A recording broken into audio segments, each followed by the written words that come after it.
INEC declares Binani's winning announcement null and void in supplementary polls. Ahmadu Kabiru, House of Reps Majority Leader Doguwa, others emerge winners of supplementary elections as results announced.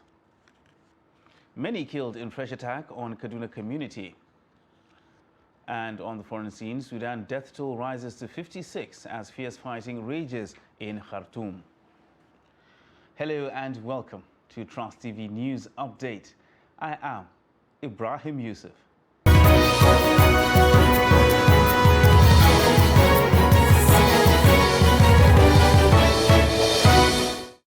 Hello and welcome once again. We begin with the Adamawa State supplementary elections, where Governor Ahmadu Umar Fintiri of the state has described as provocative the controversial declaration of Aishatu Binani of the APC as the governor-elect by the resident electoral commissioner Hudu Yunusa during the rerun election.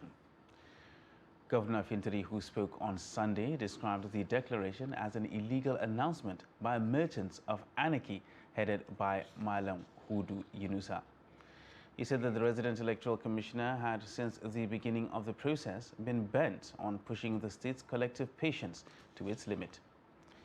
Governor Fintiri pointed out that even when it was apparent that he was coasting home to victory, the same set of people had aided the confusion that rendered the election inconclusive. The rerun was held peacefully across the state this Saturday, and the first round of the collation went well, with 11 local government areas collated before the process was adjourned to continue today, the 16th of April at 11 a.m. The candidate of the People's Democratic Party, Ahmadu Kabiru, has been declared as the winner of Gusau Federal Constituency election. The PDP candidate polled 63,589 votes to defeat his closest rival, Sanusi Rikiji, who scored 52,495 votes. The collation officer, Dr. Aliu Moi of the Federal University, declared Ahmadu Kabiru winner of the election, having scored the highest number of votes and satisfied the requirements of the law. Ahmadu Kabiru, the winner of the Gusau Federal Constituency election, is a serving member of the House of Representatives and one of those who left the PDP along with Governor Bello Matawalle to the APC, and he later returned to the PDP. The victory of Ahmadu Kabiru brings the number of PDP winners of the House of Representatives to 3, while APC has 4 members in the 7 federal constituencies in Zamfara State. Meanwhile, in Kano, the majority leader in the House of Representatives, Alhassan Ado Doguwa, has been declared winner of Doguwa Tudunwada Federal Constituency. The returning officer, Professor Sani Ibrahim, who announced the results at the just concluded supplementary elections held across the 8 wards in Tudunwada local government, said the election was contested and conducted, and Doguwa, having scored the highest votes cast of 41,573, is therefore returned elected. His closest rival, Yusha Salisu of the New Nigeria People's Party, polled 34,831 votes. Doguwa, who is now going to the Green Chamber for the 5th term, is believed to be among the top contenders for the position of Speaker of the House.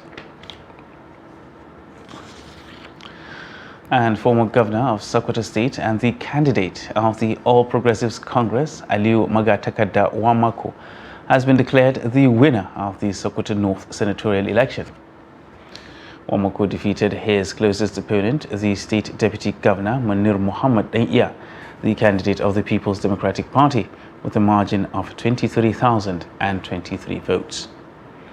Announcing the results on Sunday morning, the returning officer for the Sokoto North senatorial election, Ibrahim Magawata, said after the supplementary elections, the candidate of the APC, Aliu Magatakada Wamako, scored a total number of 141,468 votes to defeat Munir Danya, who garnered 118,445 votes. He was also the deputy governor to Attaher Bafarawa for over 7 years between 1999 and 2006, before he resigned to contest for governor following political differences.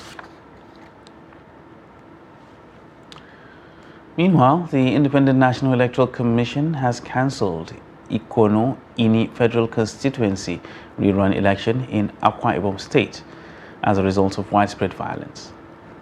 Akwa Ibom State Resident Electoral Commissioner Dr. Cyril Omoregbe, who announced the cancellation on Saturday to journalists in Uyo, described the rerun as abysmal. Omoregbe based the cancellation of the elections in all the 17 polling units that participated in the rerun to incidences of electoral materials and bimodal voter accreditation machine system snatching.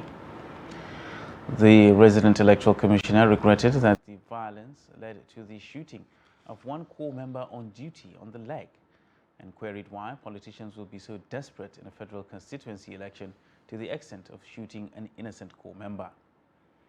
Meanwhile, the All Progressive Congress candidate Clement Jimbo has won the Abake Etim Ekbo Ika Federal Constituency supplementary elections in the state. Jimbo polled 22,225 votes to defeat the incumbent Anieka Umana of the People's Democratic Party, who scored 20,793 votes.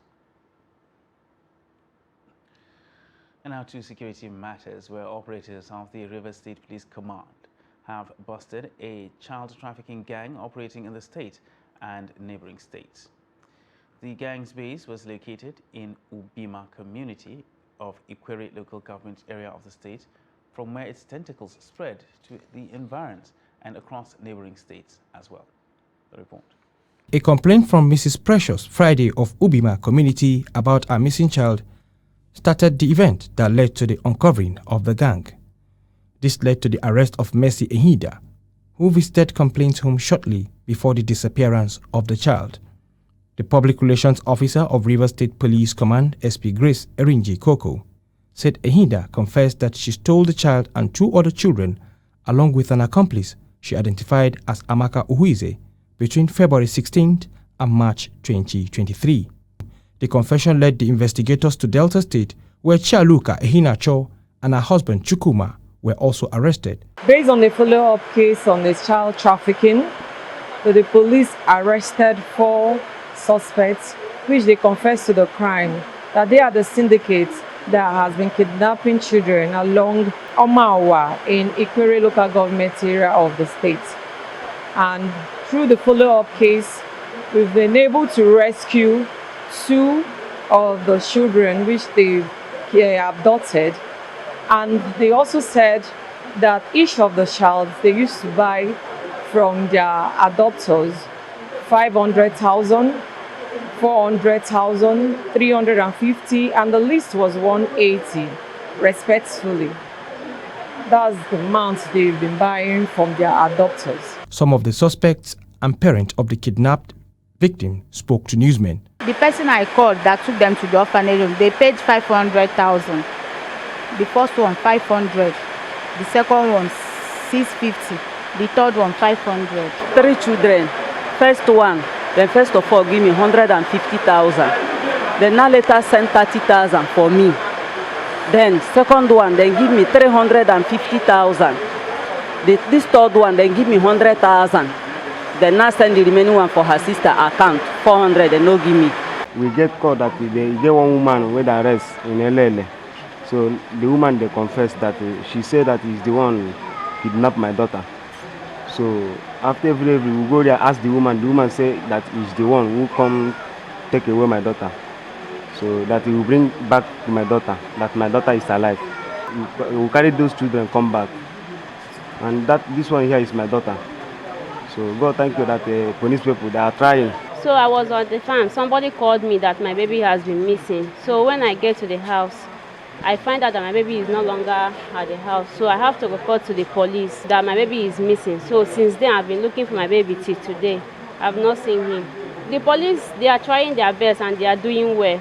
And they gave me assurance they are going to find my baby. The police public relations officer said some of the rescued children have been reunited with their parents, but sadly efforts were ongoing to recover 2-year-old male child, Jasper Friday, who was sold at Asaba. She therefore pleaded with members of the public to furnish the police with information that could lead to the child's rescue. And to Kaduna State now, where the military has informed the state government of an attack in Urunji village in Zangon Kataf local government area, in which several lives were lost on Saturday night. This was disclosed in a statement by the Kaduna State Commissioner, Ministry of Internal Security and Home Affairs, Samuel Arwan. Said the preliminary reports further informed the government that the attack also left some residents injured and an unspecified number of houses burnt down in the community. Governor Nasir El-Rufai, who received the preliminary report in the early hours of Sunday, has condemned the killing as unacceptable and unjustifiable. The governor condoled the families that lost their loved ones and prayed for the repose of the victims' souls. He also prayed for the speedy recovery of the injured. And in the midst of the rigors of proving election security, the Inspector General of Police, Usman Ali Baba, has issued checks worth over 20 million naira to families of 21 officers who lost their lives in the course of their duties. The IGP's gesture was extended to the families through Katsina State Command of the Nigeria Police Force. Abdullahi Yamadi was at the Police Command headquarters in Katsina and now reports. In the heat of answering the call of national duty by providing election security, the police hierarchy is doing something significant.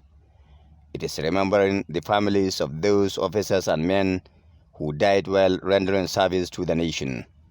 The Acting Commissioner of Police in Katsina, DCP Mohammed Shatima, while presenting the checks to the next of kin of the deceased officers, urged them to use the money to improve their lives for the better. I wish to also use this opportunity to assure members of the public, especially those on the front line areas of the Nigerian Police Force, and indeed other security agencies, are on their toes and unrelenting on onslaught against terrorists in the state. I wish to seek for your partnership and cooperation in the ongoing campaign, without which the security agencies cannot achieve the desired results. Responding, one of the beneficiaries appreciated the Inspector General of Police for his concern for the welfare of police and the families of personnel who lost their lives while in active service. We really appreciate the benefits we have received this morning, and we pray that God Almighty will help us to use the money that has been given to us judicially, and the rest of the benefits we pray and we plead for the IG to help us so that we'll be able to train our children properly. We really appreciate your efforts. Meanwhile, the Emir of Katsina, Abdulmumini Kabir Usman, has decorated the only police officer who was promoted from the rank of superintendent to chief superintendent of police at AIG's Zone 14 headquarters in Katsina. He is CSP Babangida Abdullahi, Wakilin Dokan Katsina. Decorating the police officer with his new rank, the Emir charged him to remain committed in the discharge of his responsibilities with utmost touch of professionalism. In a similar vein, the police command in Katsina has decorated 6 of its officers who were promoted to the next ranks.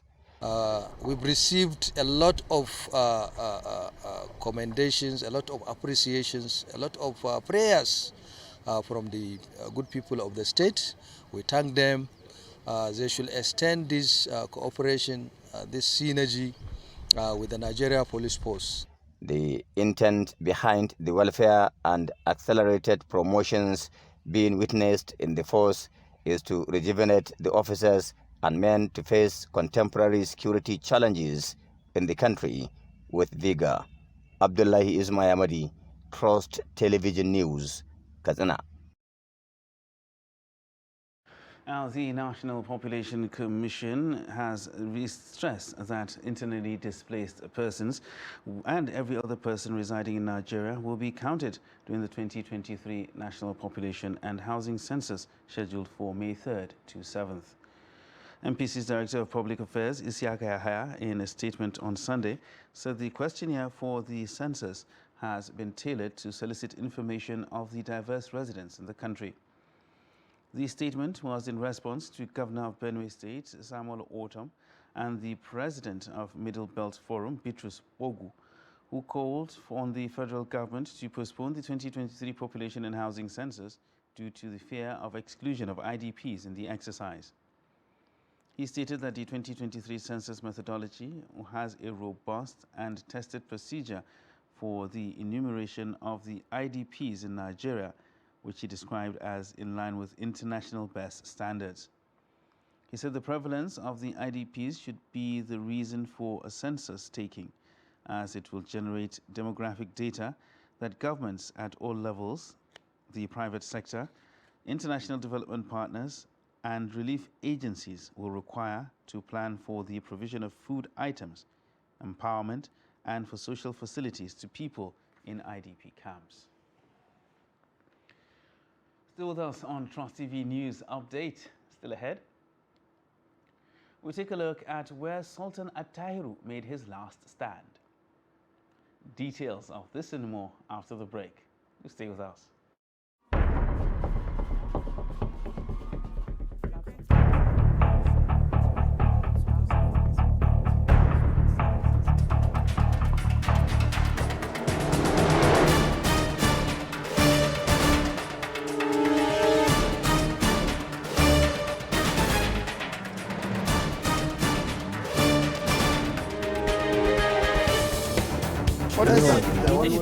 That's great. It's good to see you.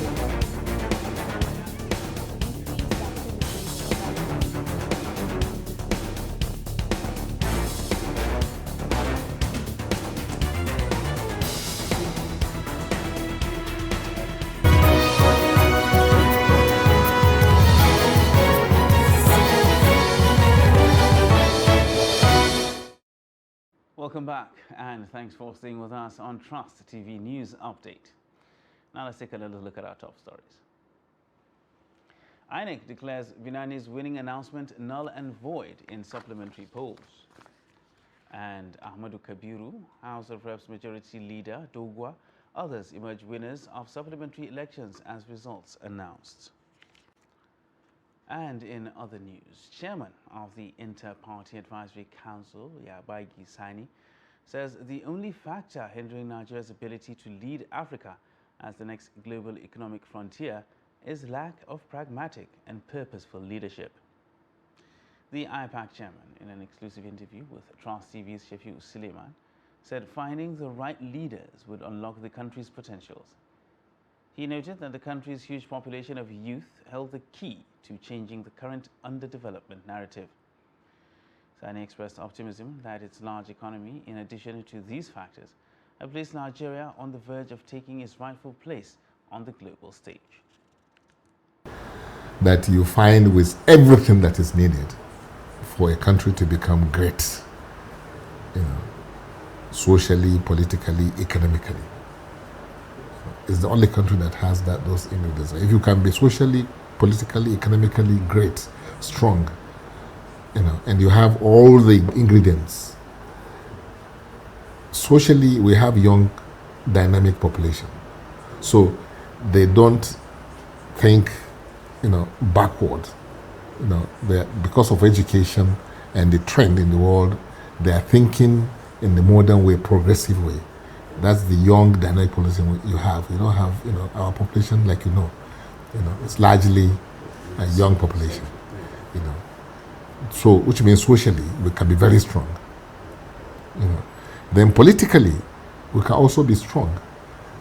Why? Because we have the neck of a country that has a very large population, very strong economy. And when you have those two things, large population, strong economy, politically you are strong, because the global economic system will have to reckon with you, if not for your population, at least for your economic potentials. Now, it's 120 years since the killing of the 12th Sultan of Sokoto, Muhammad Attahiru, by the British colonial forces in 1903 at Mbormi village.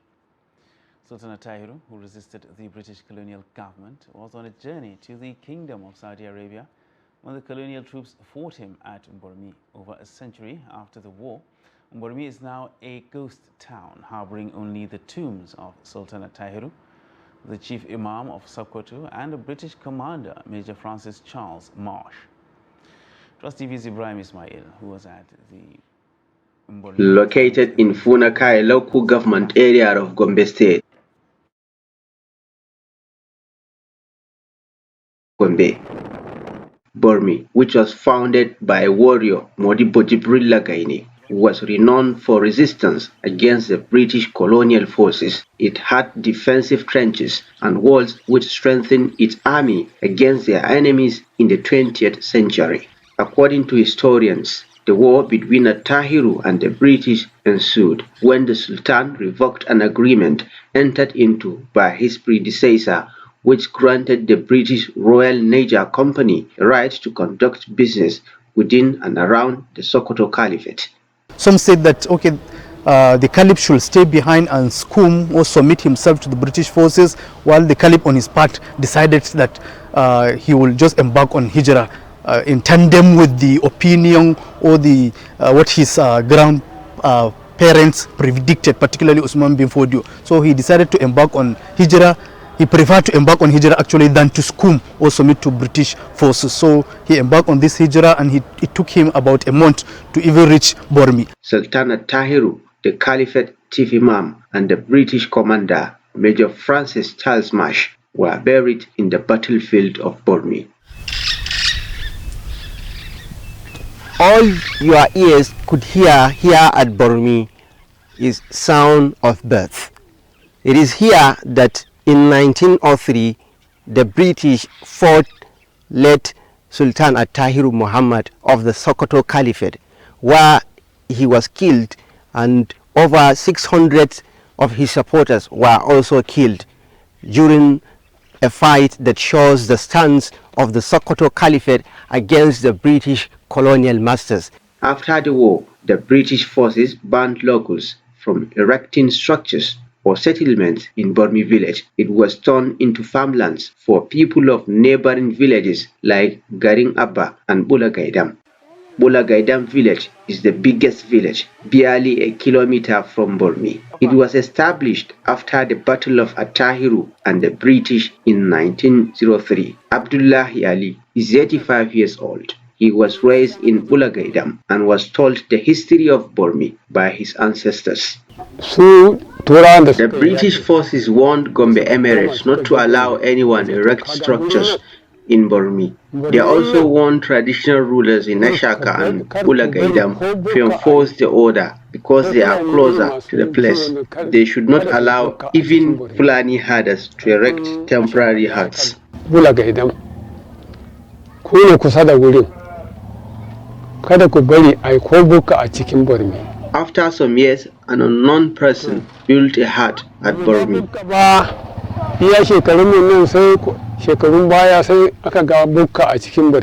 He wrote a letter claiming he is the Mahdi. The letter was handed over to me. I declined to read because of the content. The traditional ruler of Ashaka ordered the village head of Bulagaidam to burn the hut, and he did. Sai ɗauka ya kawo mini a ni ya kawo ma da na duba nace wani wasiƙan ya fi ƙarfi na ba zan iya karanta ma tunda mutumin shi yace shi wai shi mahadi ne kagalan yara ƙananan nan kan ba wanda ya san wani yawa cikin Bormi. The youth don't know anything about the history of Bormi. The village is now our farmlands, and all of us cultivate annually. The battle that took place at least less than 12 hours, but it led to the demise of about 20,000 people. So the situation, the town is deserted, but you have the tomb maybe neglected somehow, because if you look at various explanations or sources or researches carried out on that particular place, it shows that even though it has been proposed as one of the world Islamic sites alongside other places in Nigeria, nothing tangible is yet to be done. It was gathered that descendants of late Sultana Tahiru and that of British commander Major Francis Charles visited the tombs at the same time decades ago. However, the two bereaved families did not exchange pleasantries, which was interpreted by scholars to mean that both sides are still at loggerheads over a battle that took place 120 years ago. The traditional institutions that had tremendous powers, absolute powers, have been reduced to mere rubber stamp, and this impact is a recurring thing now. Although Sultan Tahiru was defeated by the British, but he will always be remembered for his strong stance for an independent caliphate and his defiance against the British colonial masters in the 20th century. From Bormi Battleground, Ibrahim Ismail, Trust TV News. Now for a look at the foreign scene, where the sounds of gunfire and heavy artillery reverberate across Sudan's capital, Khartoum, for a second day, as doctors say at least 56 civilians have been killed in fighting between the army and powerful paramilitary forces. Sunday's fierce fighting came as the United States, Saudi Arabia and the United Arab Emirates called for the opposing sides to immediately end hostilities without precondition. Sudanese Doctors Union said at least 56 civilians have been killed and 595 people, including combatants, have been wounded since the fighting between the military and the Rapid Support Forces erupted on Saturday. The two sides have been competing for power as political factions negotiate forming a transitional government after a 2021 military coup. The tensions stem from a disagreement between the military headed by General Abdel Fattah al-Burhan and the RSF led by General Mohammed Hamdan Dagalo about how the paramilitary force should be integrated into the armed forces and what authority should oversee that process. And that wraps up Trust TV News Update for this hour. Don't forget, for more news, you can subscribe to watch us live on YouTube and follow us across all our social media platforms. I am Ibrahim Yusuf. Thanks for watching.